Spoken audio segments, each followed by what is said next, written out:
So ఆడవారిలో most కామన్గా వచ్చే cancer cervical cancer and breast cancer. So cervical cancer అంటే గర్భసంచి మూతికి దగ్గర వచ్చే క్యాన్సర్ని సర్వైకల్ క్యాన్సర్ అంటారు. క్యాన్సర్ అనగానే జనరల్గా అందరికీ ఏమనిపిస్తుంది అంటే అదో చాలా పెద్ద వ్యాధి, దానికి ఇంకా ట్రీట్మెంట్ లేదు, క్యాన్సర్ వచ్చిందంటే ఇంకా లైఫ్ అయిపోయింది అని చాలామంది అనుకుంటారు.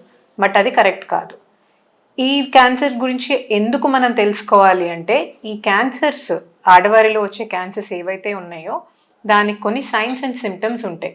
అంటే క్యాన్సర్ పెద్దగా అవ్వకముందే, బాడీ అంతా స్ప్రెడ్ అవ్వకముందే మనకి కొన్ని సిమ్టమ్స్ వస్తాయి. ఏంటి?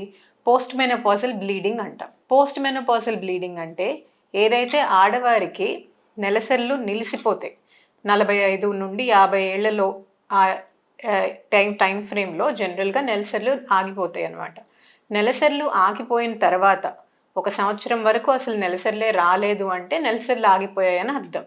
ఆ నెలసర్లు ఆగిపోయిన తర్వాత ఎప్పుడైనా ఒకసారి కొంచెం రక్తం పోవడం కానీ, కొద్దిగా బ్లీడింగ్ అవ్వడం కానీ, అలా ఏమైనా సిమ్టమ్స్ ఉంటే ఖచ్చితంగా వెంటనే హాస్పిటల్కి వెళ్ళి చెక్ చేయించుకోవాల్సిన అవసరం ఉంది.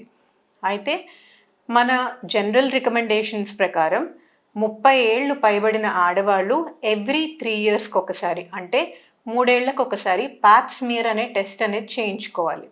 ఈ టెస్ట్ చేయించుకోవడం వల్ల మనకి ముందుగానే క్యాన్సర్ కారకమయ్యే సెల్స్ ఏమైనా గ్రో అవుతున్నాయా లేదా అనేది తెలుసుకోవడానికి వీలవుతుంది. ఒకవేళ ఆ టెస్ట్లో ఏదైనా సెల్స్ తేడాగా ఉన్నాయి, నార్మల్గా లేవు, అబ్నార్మల్గా ఉన్నాయంటే ఫర్దర్ టెస్టింగ్ చేసుకొని క్యాన్సర్ వచ్చే లక్షణాలు ఉన్నాయా లేవా అనేది చూసుకుంటాం.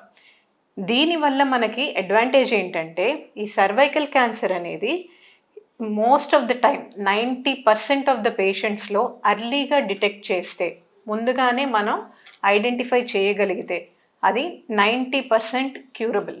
సో అంటే కంప్లీట్గా క్యూర్ అయ్యే ఛాన్సెస్ 90% ఉంటాయి.